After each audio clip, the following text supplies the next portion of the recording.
So today we will be reading a new chapter which is Animal Kingdom. Let's start with the reading portion then. When you look around, you will observe different animals with different structures and forms, which is true. Everything or every creature that we look at, it has different form and structures.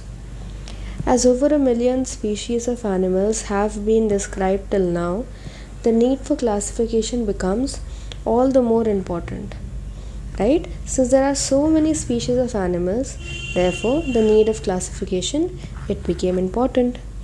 The classification also helps in assigning a systematic position to the newly described species. So what this classification does is it helps us to assign a systematic position to any species that we may discover in a new sense. Let's learn about the basics of classifications. Classification. In spite of differences in structure and form of different animals, there are fundamental features common to various individuals in relation to the arrangement of cell, body symmetry, nature of coelom, pattern of digestive, circulatory, reproductive systems, which is true indeed that even though the physical structure of these animals are different, but the fundamental features, they remain common in these individuals. Okay, common features such as arrangement of cells, the body symmetry, nature of coelom, pattern of digestive, circulatory and reproductive system, they all are the same. These features are used as the basis of animal classification, and some of them are discussed here. So features as in arrangement of cell, body symmetry, nature of coelom, patterns of digestive, circulatory and reproductive systems, all of these features, they play an important role when it comes to be acting as a basis of animal classification. Okay, and we're going to discuss some of them here in this chapter. Let us see. Level of organization. Though all the members of Animalia are multicellular, all of them do not exhibit the same pattern of organization of cell. So there is a difference in pattern of organization of cell despite of Animalia being multicellular. For example, if we look at sponges, in sponges the cells are arranged as loose cell aggregates. So loose cell aggregate means cells के गुच्छे, cells के groups जैसे sponges को देखा जाता है. That is, they exhibit cellular level organization. Okay, तो उनका जो ऑर्गेनाइजेशन है उसमें हमें कोई टिश्यू या ऑर्गन नहीं दिखता, rather we see cellular level organization in sponges. Some division of labour, which is some division of activities, occur among the cells. So the cells that are there in the cellular level organization of sponges, therein the division of labor must have been there amongst the cells that are present in the loose cell aggregates. In coelentrates, the arrangement of cell is more complex. Here, the cells performing the same functions are arranged into a tissue. Okay, hence is called the tissue level of organization. Tissue level of organization. Let me see if I can change it to something else. Yeah. A still higher level of organization, that is organ level of organization, is exhibited by platyhelminths and other phyla, where the tissues are grouped together to form organs, and each is specialized for a particular function. So what do we see? We have read that in coelentrates, now in sponges there was a cellular level organization wherein division of labor could be seen amongst these cells only. But as we move further, we see that in organisms like coelentrate, the cells are in more complex state, which means the cells are arranged. All the cells who perform the same functions, they are arranged to form tissues. Therefore, we call them as tissue level organization. We see tissue level organization in coelentrate. A still higher level of organization, that is organ level, is exhibited by platyhelminths. So who shows organ level organization, platyhelminths. What happens in organ level organization is that the tissues that were initially formed because of the composition of similar function cells, they group together further, and that's how organs are formed. Okay, and therefore organ level organization. In other animals like annelids, arthropods, mollusks, echinoderms, chordates, organs have associated to form functional system. Each system concerned with a specific physiological function. This pattern is called organ system. So what happens in these organisms is that the organs, they are associated with a functional system, or we can call it as organ system.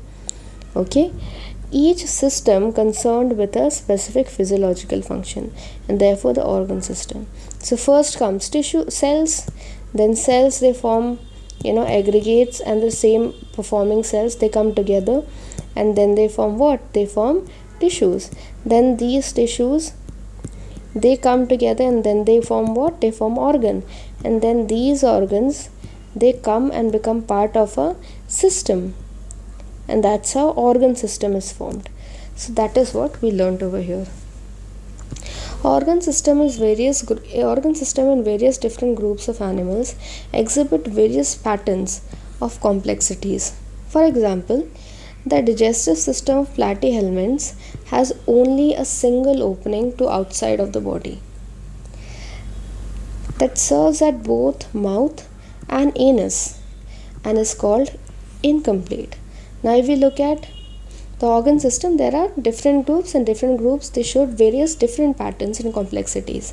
One example that has been given is the digestive system of platyhelminths. Therein there is only one covering, which acts as both anus and mouth.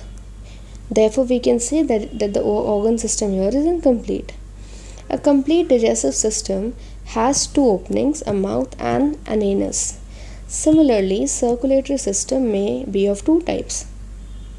First is the open type circulatory system, and the second one is closed type circulatory system. In open type circulatory system, the blood is pumped out of the heart, and the cells and tissues are directly bathed in it. Okay, so the blood is pumped out of heart and the organs are bathed in it, therefore open. In closed, what happens is that the blood is circulated through a series of vessels of varying diameters like arteries, veins, capillaries, and therefore we see that the cells and the tissues and the organs, they are not bathed in blood. Rather, the reason being that there is a series of vessels of different diameters like arteries, veins, and capillaries that are transporting the blood throughout the body. Now let's look at symmetry. Animals can be characterized on the basis of their symmetry. Sponges are mostly symmetrical, that is, any plane that passes through the center does not divide them into. Did I say symmetrical? Asymmetrical, sorry. Sponges are mostly asymmetrical, which means that if we take any plane and if we pass through the center, it does not divide into equal half. Okay, so the only way to call an organism symmetric is to pass a line from the center of it, and if it is able to divide itself into two equal halves, then it is symmetrical, otherwise asymmetrical, as seen in sponges. When any plane passing through the central axis of the body divides the organism into two identical halves, so central axis is important. Okay, central axis could be any axis, okay, XYZ. So yes, if a plane passes through the central axis and the body is divided into two identical halves, then we call it as radial symmetry. So what is the keyword for radial symmetry? Central axis. Okay, coelenterate, ctenophores and echinoderms have this kind of body plan. Which kind of? Radial kind of body plan. Animals like annelids, arthropods, etc., where the body can be divided into identical left and right only in one plane, is called bilateral symmetry. Now in radial symmetry, we had central axis. Okay, and here in bilateral symmetry we have halves, right or left half in only one plane. So that is the difference between both the symmetries.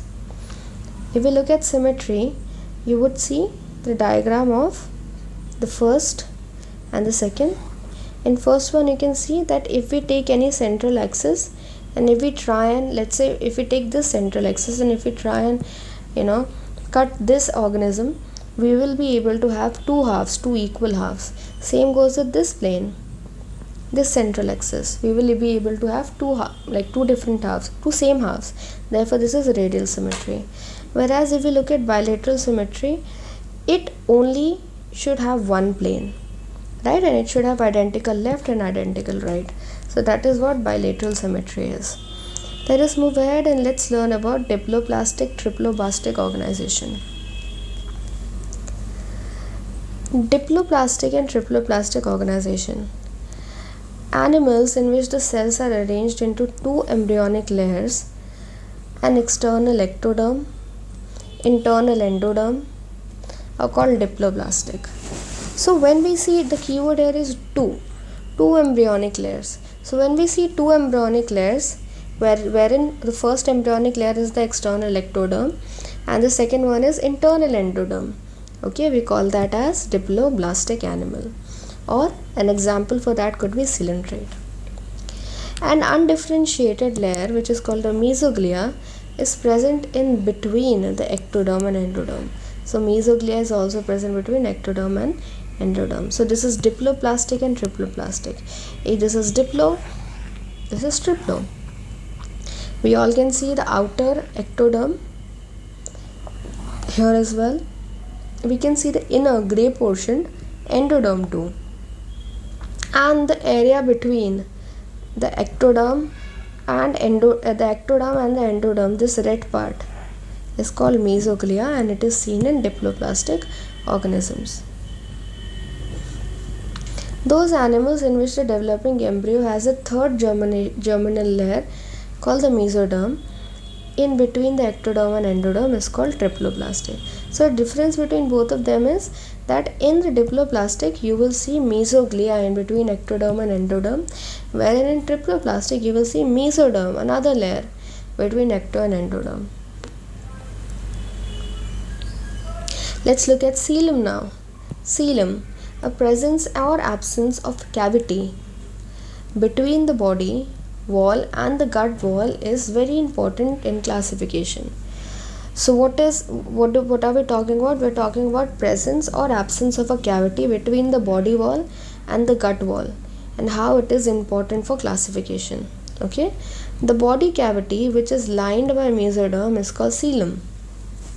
Okay, so if there is a body cavity and if we see that it is lined by mesoderm, then we call it as coelom. Mesoderm, which is the layer between the ecto and endoderm in triploblastic. So if in triploblastic we see that the body cavity that's there, is lined by mesoderm, then it is coelom. Animals possessing coelom are coelomates. Okay, coelomates, mates of coelom. Annelids, mollusks, arthropods, echinoderms, hemichordates and chordates are a few examples. In some animals, the body cavity is not lined by mesoderm. Instead, the mesoderm is present scattered pouches between the ectoderm and endoderm. Sometimes what happens is that the body cavity isn't fully covered with the mesoderm, rather it's present in scattered form between the mesoderm and ectoderm and endoderm. Such a body cavity is called pseudocoelom. Okay, in pseudocoelom we see bunch of body cavity. Yes, pouches, scattered pouches of body cavity. We call them as pseudocoelomates. Okay, the organisms are called pseudocoelomates, and this situation is called pseudocoelom.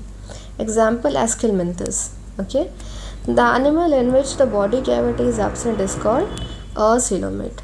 Example, platyhelminths. So we see coelomate here. You would see that the cavity, the white colored cavity, is covered with mesoderm indeed. Right? We see that the white colored cavity is covered with mesoderm here. Okay?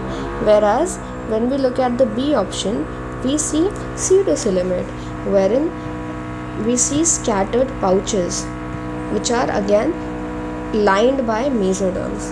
Lastly, we have the third one, which is acoelomate. We do not see any cavity over here at all.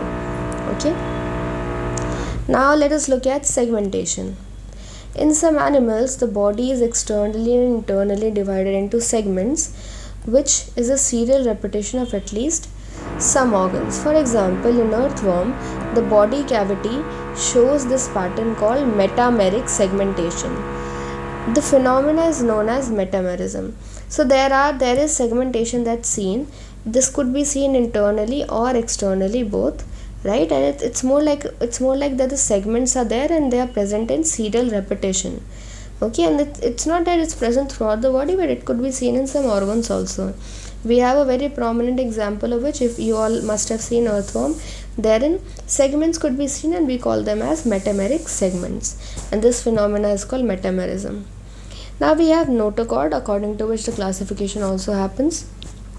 Notochord is mesodermally. Mesodermally means it is developed, because it says mesodermally derived. So it's a mesodermally derived rod-like structure formed on the dorsal side. Dorsal, so this is how I've remembered.